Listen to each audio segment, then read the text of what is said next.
የሚያደርጉ ደግሞ አንዳንድ ጥያቄዎችን እንጠይቅና ወደ ርዕሰ ጉዳያችን እንመለስ። እሺ ፍቃደኛ ነህ? ፍቃደኛ ነኝ። እሺ ድግስ ላይ ዲጄ ብትሆን ምን ዘፈን ትከፍታለህ? እኔ ዘፈን ብዙ ስለማላደምጥ ግዴታ ነው አሉ። ሜቢ ፊት ለፊት ያለው ዘፈን ነው መቼም። ስለዚህ ዘፈን ምርጫ የለኝም እያልከ ነው? አዎ ግድ የለም። እሺ ሌላ በጣም ብዙ ጥያቄዎች አሉኝ ዛሬ አንተ ሊገልጹ የሚችሉ አንዳንድ ጥያቄዎችን። አላስፈላጊ ፈጠራ ብለህ የምታስበው ፈጠራ ምን ሊሆን ይችላል? እኔ በጣም ከባድ ጥያቄ ነው። አንቺ ግን ምን ይመስላል? እኔስ እሺ አንቺ መቼም ጥያቄውን ስታወጪ አስበሽበታል ብዬ አስባለሁ። እሱም በአንተ ፕሮግራም ላይ እዛኛው ፔጅ ላይ እንገናኛለን። እስቲ አልባሌ የተባለ በልተህ የምታውቀው ምግብ ምንድን ነው? ወይ ጉዴ! ዛሬ ቻይኒዝ ሬስቶራንት ሰው ጋብዞኝ ማከብረው ሰው ጋብዞኝ ማላውቀው ምግብ አዘዝኩኝና ሲያቀብጠኝ ከዛ በኋላ ቤት በጣም ብዙ አስመልሶኛል። ትንሽ ታምም ያለውና ስሙን ግን አላውቀውም። ያው ለመጥራት በእርግጠኝነት ከእንቁራሪት አያልፍም አይደል? ኧረ አይደል እንቁራሪት። እሺ ስልክህ ላይ ያለው ዋልፔፐር ወይም ደግሞ ፊት ለፊት ያለው ምስል ምንድን ነው? 30 ነው የሚለው ማየት ይችላል። አዎ ምስክር ነው። አይ ቲንክ 30 ነው። ከቀየርከው ዛሬ ላይቭ ነን። የሚያደርጉ ደግሞ አንዳንድ ጥያቄዎችን ልጠይቅና ወደ ርዕሰ ጉዳያችን እንመለስ። እሺ ፍቃደኛ ነህ? ፍቃደኛ ነኝ። እሺ ድግስ ላይ ዲጄ ብትሆን ምን ዘፈን ትከፍታለህ?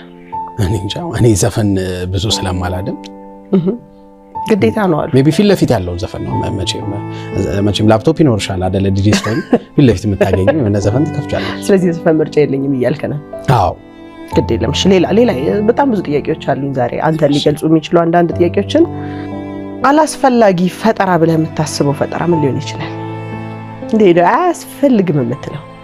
እኔ እንጃ።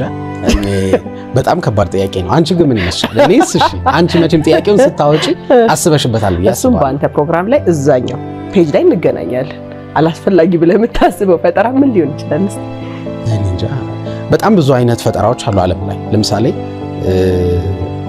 አንድ ጊዜ ሴጋዌ መሰል የሚባል ካምፓኒ እያንዳንዱ መንገድ ከዚህ በኋላ መኪና የሚባለው ነገር አስቀራለሁ ባለ 3 እግር መኪና የሆነ ፈጠራ ፈጥሮ ነበር። ብቻ ስዕሉ ነው ያለኝና ግን በ5 ዓመት ውስጥ ኮምፕሊትሊ ከጨዋታው ነው የወጣው። ግን የሚገርምሽ በጣም ትልቅ የቢሊዮን ዶላር ኢንቨስትመንት የቢሊዮን ዶላር ካምፓኒ ይሆናል ተብሎ ተጠብቆ ነበርና ሜቢ እሱ ይሆናል አላስፈላጊ ምርት።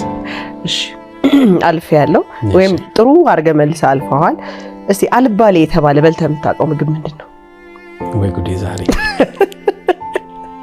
እኔ እንጃ ሜቢ ወይ ማላውቀው ምግብ አንድ ጊዜ የቻይኒዝ ሬስቶራንት ሰው ጋብዞኝ ማከብረው ሰው ጋብዞኝ ማላውቀው ምግብ አዘዝኩኝና ሲያቀብጠኝ ብቻ በጣም ይቆጨኛል። ያው ከዛ በኋላ ቤት በጣም ብዙ አስመልሶኛል። ትንሽ ታምም ያለውና ስሙን ግን አላውቀውም። ያው ለመጥራት በእርግጠኝነት ከእንቁራሪት አያልፍም አይደል? ኧረ አይደል እንቁራሪት። እሺ ስልክህ ላይ ያለው ዋልፔፐር ወይም ደግሞ ፊት ለፊት ያለው ምስል ምንድን ነው? 30 ነው የሚለው 30 ነው የሚለው ማሳየት ይችላል። አዎ ምስክር ነው። አይ ቲንክ 30 ነው። ከቀየርከው ዛሬ ላይቭ ነን። አልቀየርኩትም። በእርግጠኛ 30 ነው የሚለው። 30 ምንድን ነው እስኪ 30? ያው 30 ማለት 30 ዓመቴ ከመሙላቱ በፊት በጣም ላሳካው የምፈልገው በጣም ትልቅ ህልም አለኝ። እሱን እንዲያስታውሰኝ ነው ያደረኩት። ህልሙን ግን መናገር አልፈልግም። በጣም የሚገርም ነው። እኔም እለው ነበረ ከዚህ በፊት የሚገርም ነገር ትናንሽ ነገሮች ነበሩ። ግን በወቅቱ ልጆኜ ትናንሽ ማለት ለአንዳንድ ሰው ትናንሽ ነው፣ ለአንዳንድ ሰው ትላልቅ ነው አላውቅም። ግን በሰዓቱ መንጃ ፍቃድ፣ ፓስፖርት፣ ማስተርስ መማር፣ ፒኤችዲ ፕሮግራም ጆይን ማድረግ ምናምን የመሳሰሉት ነገሮች 30 ሳይሞላኝ በፊት አቺቭ ማድረግ ፈልጋለሁ ብዬ ይዤው ነበርና የቁጥሩ መመሳሰል ስላስደነገጠኝ ነው ሜንሽን ያደረኩት። እጅግ በጣም ደስ የሚል ነው። ለሁሉም ጎልና ህልሞቻችን ዴድላይን ስናስቀምጥላቸው የሩጫ ፍጥነታችንን ከፍ ያደርጉታል አይደል እንዴ? በደንብ ምክንያቱም ለምታውቂው ነገር ስትሮጭና ለማታውቂው ዓላማ ስትሮጭ እኩል አይደለም። እንደውም የሚገርምሽ አንድ ሪሰርች ምን ይጠቁማል መሰለሽ? 3 ልጆችን ነው ይመስለኛል 3 ልጆችን አቆሟቸውና አንድ የሆነ ምልክት ከርቀት ሜዳ ላይ አንድ የሆነ ምልክት አስቀመጧቸውና ይህን ምልክት እያየህ ቀጥታ መራመድ ትችላለህ ያላቸው። አዎ በደንብ አሉ። ከዛ የመጀመሪያው ልጅ ምልክቱን እያየ ቀጥ ብሎ ተራመደ ማለት ነው። ሌላኛውም ሁለተኛው ልጅ እንደዛው ተራመደ። ሶስተኛውም ልጅ እንደዛው። ከዛ ሶስቱም እርግጠኛ ናችሁ ቀጥ ብላችሁ የተራመዳችሁ ተባሉ። አዎ በደንብ አሉ። የሚገርምሽ ቪዲዮ ከላይ በተለያየ አቅጣጫ ይቀረጹ ነበርና ቪዲዮ ሲታይ ግን የመጀመሪያው ልጅ ሄደው እንደዚህ ነው፣ ወደዚህ ነበር መሄድ የነበረው። በቃ ወደ ምስራቅ መሄድ እያለበት ወደ ምዕራብ ነበር ሄደው። ሁለተኛው ልጅ ቀጥ ብሎ ነው ሄደው። ሶስተኛው ልጅ እንዲህ ይልና ይመለሳል፣ እንዲህ ይልና ይመለሳልና ከዛ ተጠየቁ፣ ምን እያየህ ነበር? ምን እያሰብክ ነበር ስትጓዝ የነበረው ተባለ። የመጀመሪያ በቃ ያንን መስመር እንደምነካው እርግጠኛ ነበርኩ። ብዙም ያንን መስመር ላይ ማፍጠጥ አይጠበቅብኝም፣ ምልክቷን ማየት አይጠበቅብኝ። ሌላ ሐሳብ ውስጥ ነበርኩ።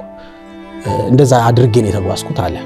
ሁለተኛው አንተስ እንዴት አድርገህ ነው የተጓዝከው ተባለ። እሱ ከምልክቷ አይኔን ላለመንቀል ስል እሷ ላይ አይኔን ጥጄ ዝም ብዬ ስጓዝ ነበር አለ። ሶስተኛው አንተስ እንዴት ነበር የተጓዝከው ሲባል ምልክቷን እያየኋት ነበር። የሆነ ሰዓት ላይ ሐሳብ ይመጣብኝ፣ የሆነ ሰዓት ሌላ ሐሳብ ውስጥ፣ ከዛ ምልክቷን አያታለሁ፣ ከዛ ሌላ ሐሳብ ውስጥ እገባለሁ። አደ ኢንድ ሪሰርቸሮቹ ምን አሉ?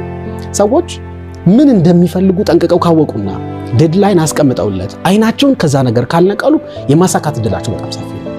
ግን አንዳንድን ሰው አቁመሽ ስጠይቀው ምንድነው አጥብቀህ የምትፈልገው በህይወት? የዛሬ 5 ዓመት የዛሬ 10 ዓመት ከእንቅልፍ ስትነሳ ከአልጋ ስትነሳ ምን አይነት ቦታ ላይ ራስን ማግኘት ትፈልጋለህ ብትዩ እርግጠኛ ሆኜ የምነግርሽ አውቀዋለሁ ይልሻል እንጂ የተጻፈ ጎል ላይኖረው ይችላል። ያ ደግሞ አይኑን እንዲነቅል ያደርጋል። ስለዚህ የተለያየ ሐሳብ ውስጥ ትገቢያለሽ፣ በሰዎች ፕላን ትመሪያለሽ። ባይዘዌ አንዳንድ ጊዜ አንቺ ህልም ከሌለሽ ህልም ያለው ሰው አገልጋይ ሆነሽ ልትቀሪ ትችያለሽ። ምክንያቱም ህልም ያለው ሰው ወዴት እንደሚሄድ ያውቃል።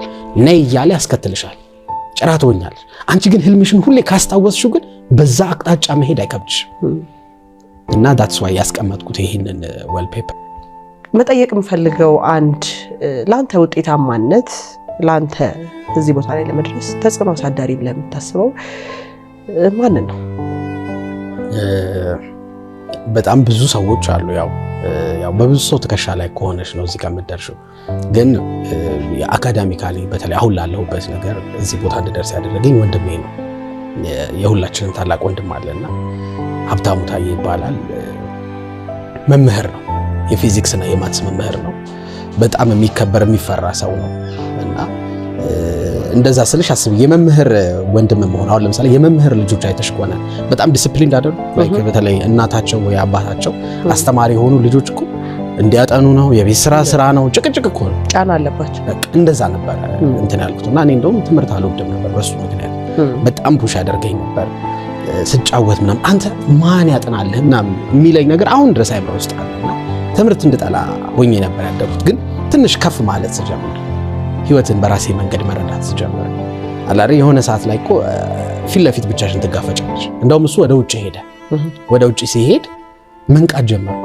ላይክ የሚገፋኝ ሰው ሳይኖር ለካ ከራስሽ ጋር የምትታረቂበት ቀን አለ። አላቅም ፈጣሪ ነው ይሄን ቀን የሚያዘጋጀው ይሆናል። እና በቃ ከራሴ ጋር እንትን ማለት ማንም ሳይነግረኝ ማንበብ ጀመርኩ። ማንም ሳይነግረኝ ሳላውቀው ጎበዝ ሆንኩ፣ ተቀየርኩኝ። ኦልሞስት እንዴት ልበልሽ በጣም አካዳሚካሊ ሰክሰስፉል መሆን ጀመርኩና ግን እሱ በልጅነት የገነባው ፓራዳይም ግን ሰርቷል ካደኩም በኋላ ብዬ ነው የማስበው። አሁንም ሳስበው